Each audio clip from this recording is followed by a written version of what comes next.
Hello everyone, I hope you're having a wonderful day.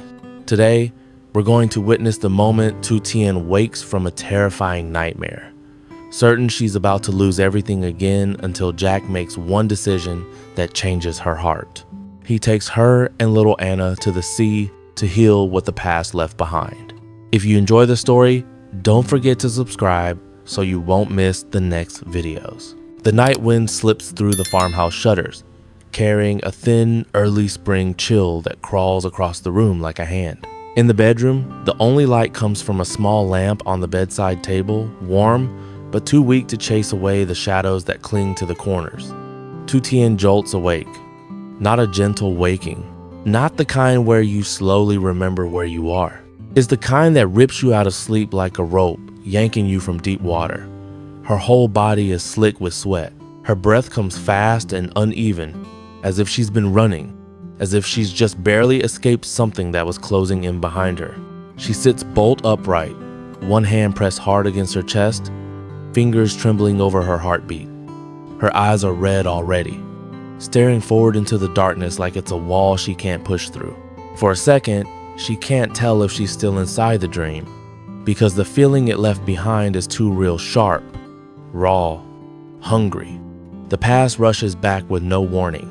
Old wounds that never fully disappeared.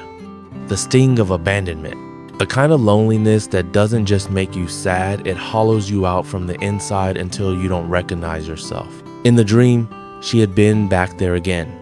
Back in those days where she told herself, over and over, to just survive one more hour, one more night, one more morning. A sound catches in her throat.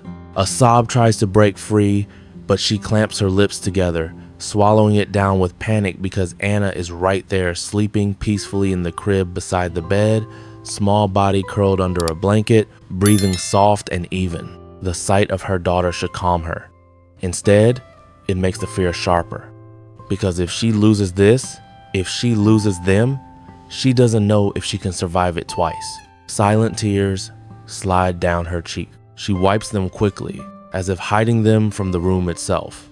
But her body trembles anyway, waves of shaking that she can't control, like her nerves are still stuck in the nightmare's grip. Her voice comes out as a whisper, barely more than air.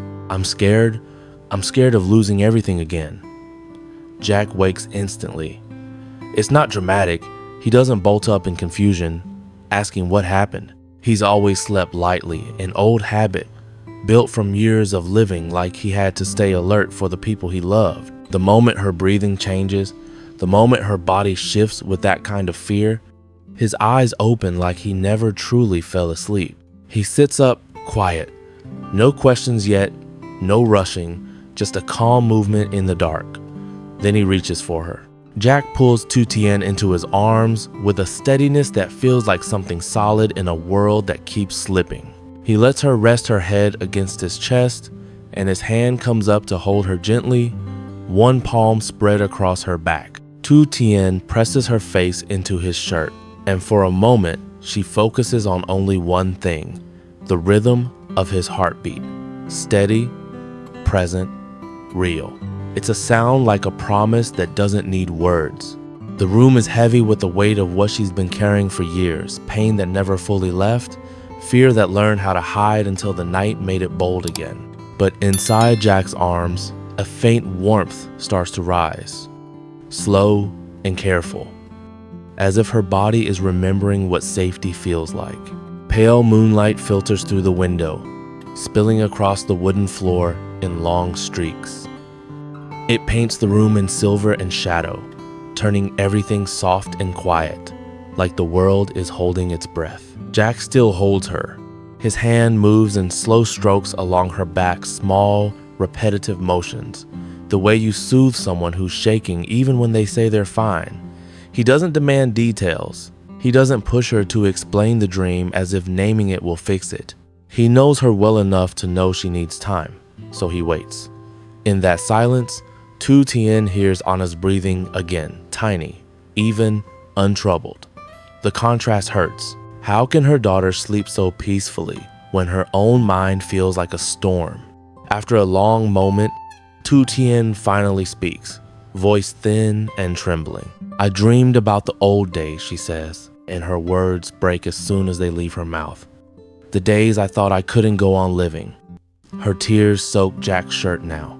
She tries to pull back, embarrassed by the mess of it, but Jack tightens his arms around her as if refusing to let her drift away into shame. I'm afraid, she whispers, and the confession comes out like it's been trapped in her for years. I'm afraid that one day all this goodness is just a dream, and when I wake up, it's gone. Jack's voice is low, steady, and close.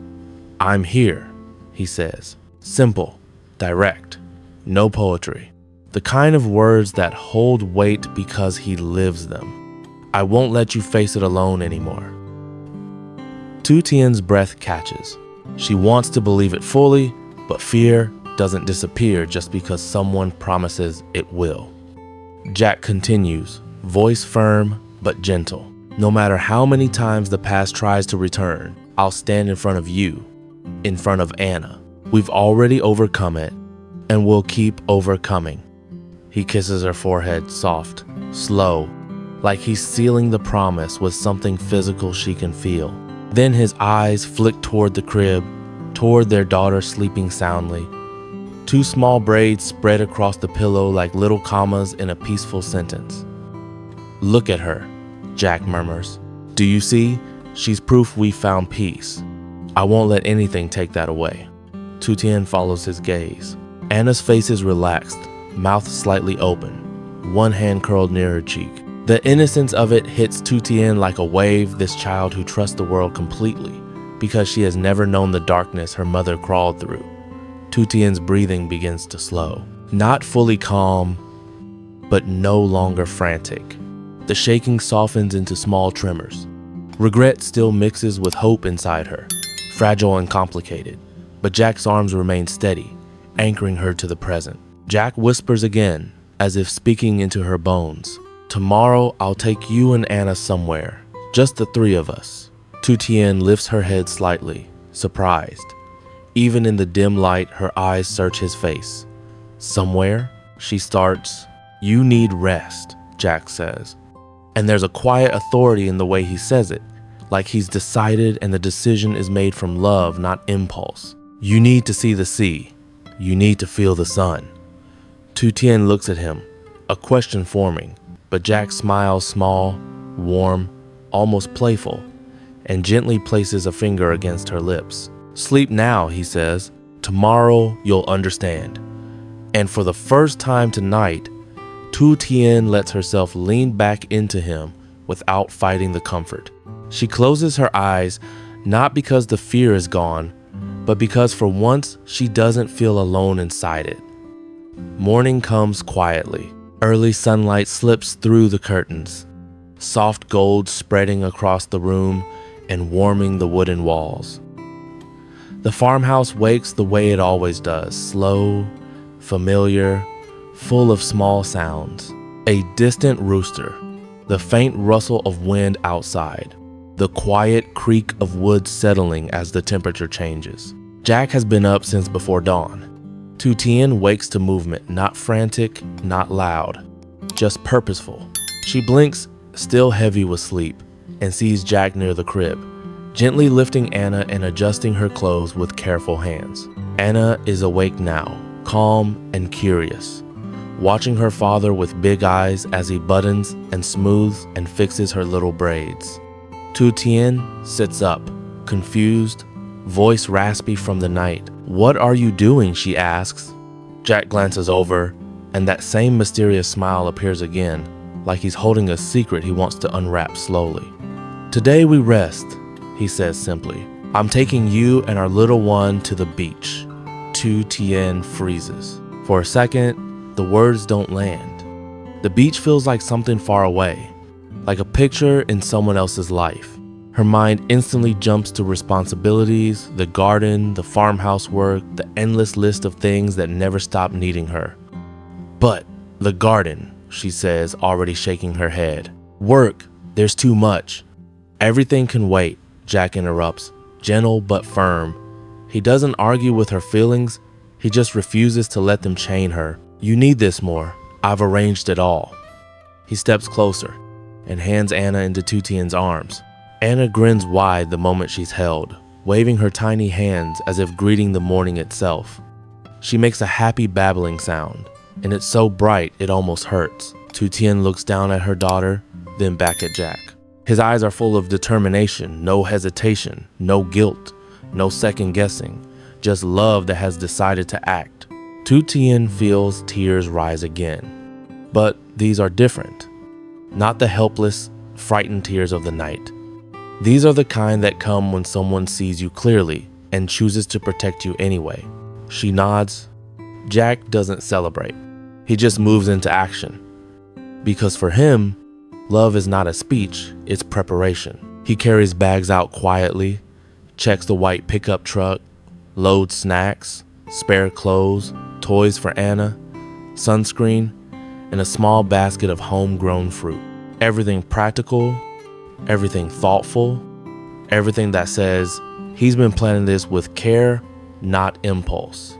When they finally climb into the truck, the day feels new in a way Tu Tien hasn't felt in a long time.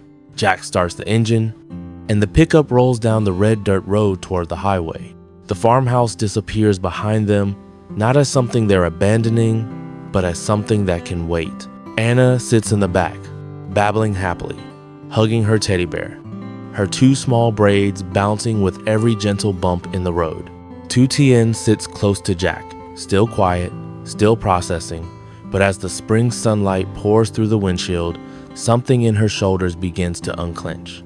She leans her head on Jack's shoulder, not because she's weak, because she's tired of being strong alone. And Jack drives forward steadily, one hand on the wheel, the other resting near hers, as if guiding them towards something brighter. The national highway stretches ahead under the golden spring sun, smooth and open, bordered by fields of young green rice that sway gently in the breeze.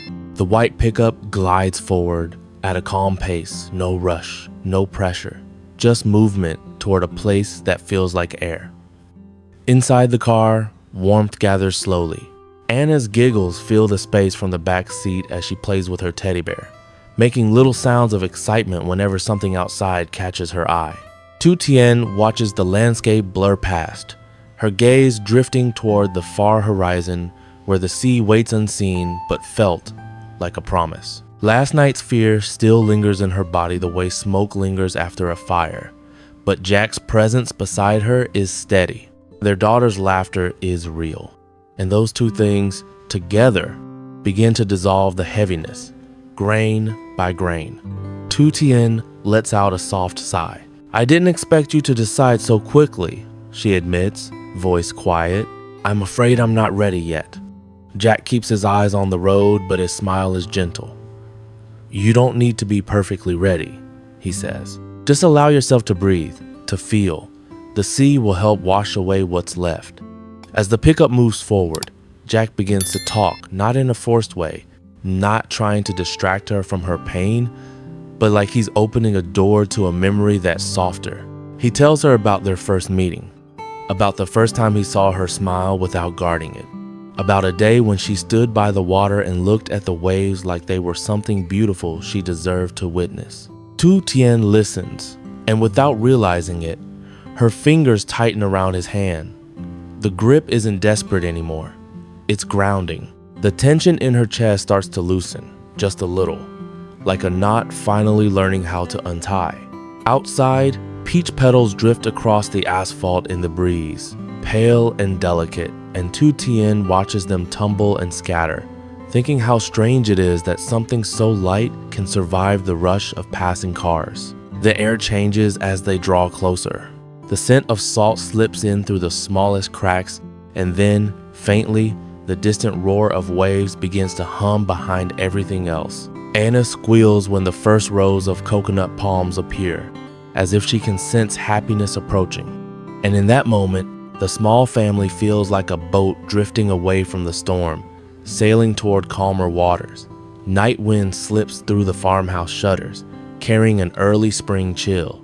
In lamplight, Tu Tien jolts awake, drenched in sweat, breath tearing in and out as if she has run from something unseen. The nightmare drags the past into the room. Abandonment, hunger for love, the loneliness that once hollowed her out. She presses a hand to her chest and fights the sob rising in her throat, terrified of waking Anna in the crib beside the bed.